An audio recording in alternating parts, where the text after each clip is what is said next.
Hello, everyone. My name is Talal, and welcome to Popcorn and Soda, the show where we discuss all things movies, pop culture, and so much more. As always, I want to thank each and every one of you for making me a small part of your day. Rebel Moon, the latest film from quite possibly one of my favorite directors, Mr. Zack Snyder, who is a maestro when it comes to visual filmmaking, and this is his stab at a whole new world that he's creating from scratch after coming off the DC universe. And Netflix, a studio like Netflix, has invested a lot into Zack Snyder's vision and in the movie of Rebel Moon. So overall, what did I think about Rebel Moon? Did I like it? Did I think it was a missed opportunity? Was it not for me? Drumroll, please. I loved it. I had a great time with Rebel Moon. It seems like that may not be the popular thing to say based on all the reviews that came out, which we will get into. But I had a great time with Rebel Moon because I went in with certain expectations. And I think that's where a lot of the disconnect happened with a lot of the people that are trashing this movie. I went in knowing that this is Zack Snyder. And Zack Snyder, you know you're going to get amazing visuals. You're going to get an amazing just cast of characters. And you're always going to get a team almost. Because most of Zack's movies, they all involve a team or a group of people that pretty much surround the main character. So I knew that this is what I'm going to be getting with Rebel Moon. And I know that this is a passion project of Zack's, who's been speaking of doing this originally as a Star Wars film, but then made this into his own separate entity altogether with Netflix. So my expectations were I know I'm going to get a nice visual fest, and I know Zack Snyder is a director who he cocktails his influences into his own style, meaning that, there is a lot of different references to different movies in this movie by itself. So I knew I'm going to get Zach's flair. I knew I was going to get some slow mo. I knew I was going to get some visual spectacles. And of course, I knew I'm going to get some of that gladiator theme always playing in the back. So let's dive in to Rebel Moon. The story, to make it brief, is it's a story about a character named Cora, who is played by Sofia Botello, who lives in this simple planet of Velt, which is of farmers who rely on their farming to provide for themselves. They're living in this world of just a lot of galactic turmoil where we have group of people which the mother world, which is referred to as, they're the ones that pretty much scavenge what they can from planet to planet and want like to rule an iron fist throughout the entire galaxy and the solar system of Rebel Moon. So yes, as I mentioned, I'm a big sci-fi fan, and I love innovation in sci-fi, and I love just brand new stories in science fiction. So am I gonna sit here and tell you guys that Rebel Moon is the greatest sci-fi movie ever made? No, I'm not gonna say that. And to be honest, I will get into a bit more of that, into some of the things that kind of were a letdown for me in the movie. But this doesn't reinvent science fiction. As I mentioned, this is a cocktail of many different types of movies. And again, the strength of this movie is that I personally, at least, I cared for these characters. And that's a big shout out to Zach. I'm a big fan of Zack Snyder, and whether you like him, you don't, the one thing you will get with Zack Snyder is he's unapologetically himself. And his movies are Zack Snyder movies. And I love that about him because we need more filmmakers like that. So let's dive into the things that I really enjoyed about Rebel Moon. And the first thing that I will say that I loved about this movie is the casting. There's such a great gang of characters throughout this film, and I think they were all casted so well, where you don't have any like mega star in this movie, but you have a lot of great stars that are just awesome in their roles. And of course, led by Cora herself, Sofia Botello, who I am a big fan of. I think she is a great actress, and this was the first time where she was the lead in a movie. So, do I think that she was a great lead and carried the film? Um, yeah, yes and no. I think that she's very talented, and I cared for the character of Korra. I did.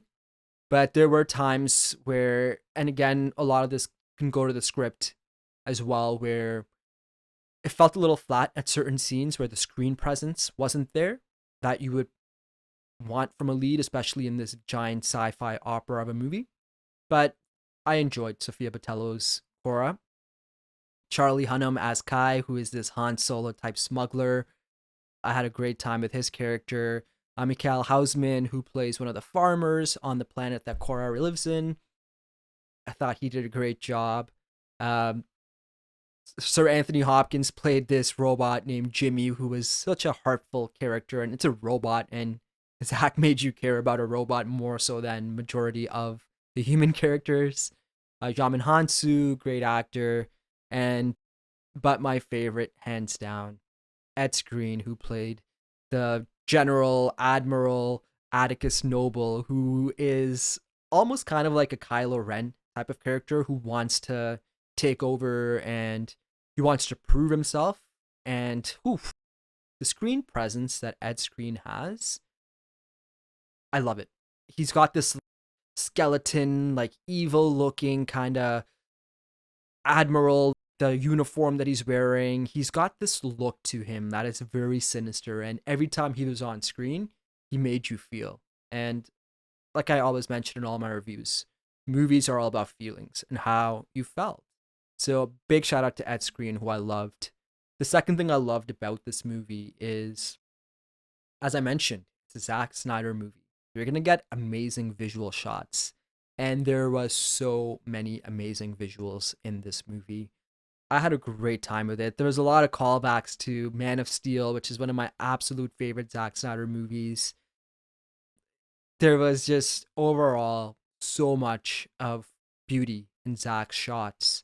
And that's what people love about Zack Snyder is that he creates visual paintings in movies. And that's a big plus in this. Whether you like the movie or you don't, it's hard to say that this movie wasn't visually very stunning in a lot of different scenes.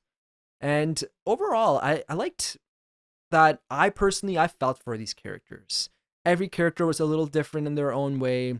Again, I forgot to mention Ray Fisher was another great character in the movie who plays Blood Axe. And a lot of Game of Thrones characters. I'm not sure if Zack Snyder is a big fan of Game of Thrones. Clearly he is, but there's a lot of characters, actors that played different roles in Game of Thrones in this. And I wonder if Ed Skrein and Mikael Hausman had that Spider-Man, meme point at each other as they both played Dario Naharis in Game of Thrones, and they shared multiple scenes in this movie. So I was a fan of that as well. Now, things that maybe I wasn't the biggest fan of. Number one is, I think it's hard to say because it's a plus and a minus. As I mentioned earlier on, unapologetically, Zack Snyder is going to be Zack Snyder in his movies.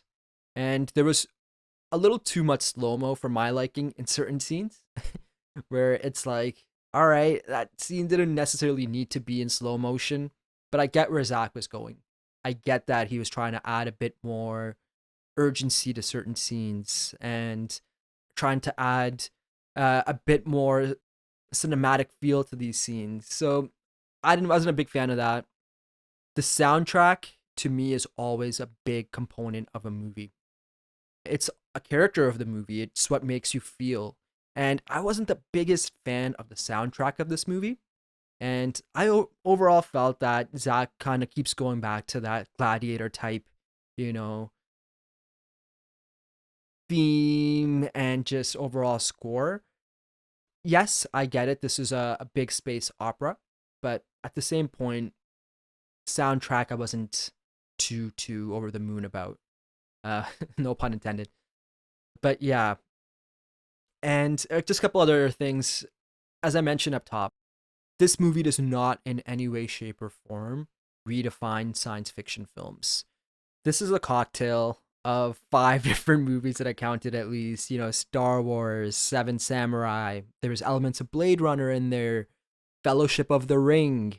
There was even some Avengers type of just vibes in there with certain relationships between, of course, Korra and another character in the movie who plays the father of Korra, as we find out throughout the movie. So this was a cocktail of everything spliced under Zack Snyder's visual flair and style, and that's not going to be for everyone. So I'm not necessarily saying that was something that took me out of the movie, but I didn't find anything in the movie that was earth shattering for me. And then lastly, I would say is this is part one of two parts. And I think if Zack focused all on just this one movie, because there was this near the end of the movie, you're almost like, oh, cool. This is the climax of the movie. What more can happen? Um, I don't know if this movie needs two parts, and I would love for Zack to prove me wrong.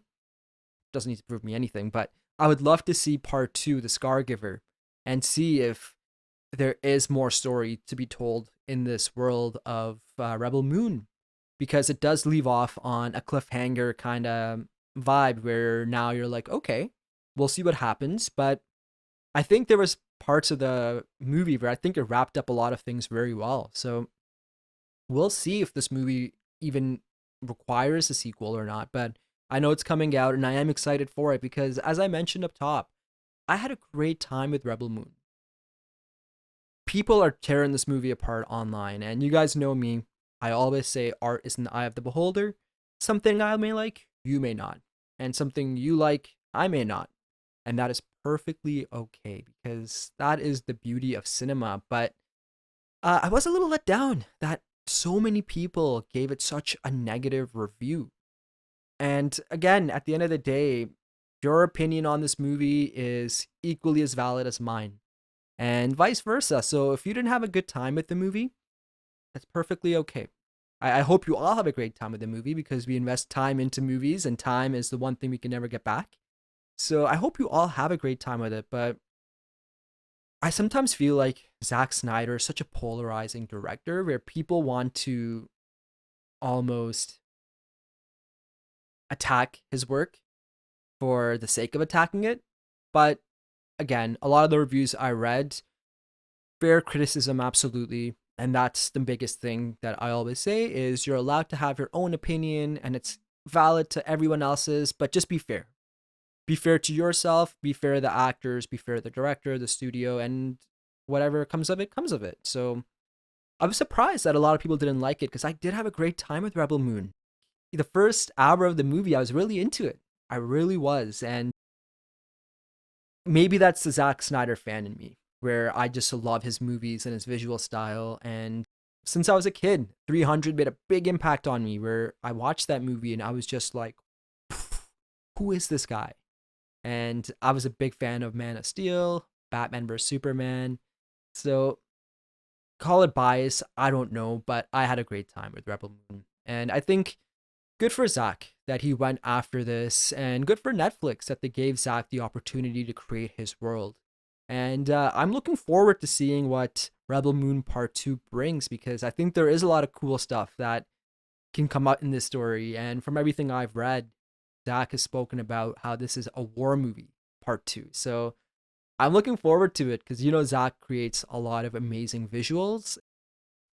300 fight scenes were amazing. So I'm looking forward to seeing what Zack does with Scargiver. And there is mythology that Zack does build in the movie that will be answered in the second. I wouldn't say I was over the top, over the moon, again, minus the pun, about the mythology of the movie because I didn't think it was super original. But hey, I'm looking forward to it and I'm excited for it. So you guys know me. I don't rate movies on stars, ratings, numbers. I'm not a fan of that. The way I rate a movie is this a theater movie? Is this a movie you would stream at home? Or is this kind of like a rainy day movie as you're flipping through, just trying to find anything and you land on it and you watch it? So this movie is out on Netflix. So it is a streaming movie, truly. So absolutely, you can go watch it on Netflix and have a great time with it. But personally, I wish it had a big release because I had a great time with Rebel Moon, and I think some of the amazing sound effects, some of the amazing visuals, and just the scope of the world, I would have liked to see this in a theater. I really would have. And I think it would have been a great release plan. I know there was a limited release for just a very short time in very select cities, but this is a great streaming movie. Watch it with your family, watch it with your friends, and just go in with an open mind. Don't go in with, oh, Zack Snyder, Justice League cut, the Snyder cut, or the DC. Just enjoy it for what it is. And I think once you do that, kind of get over some of your biases, I think you'll have a good time with Rebel Moon, because I certainly did.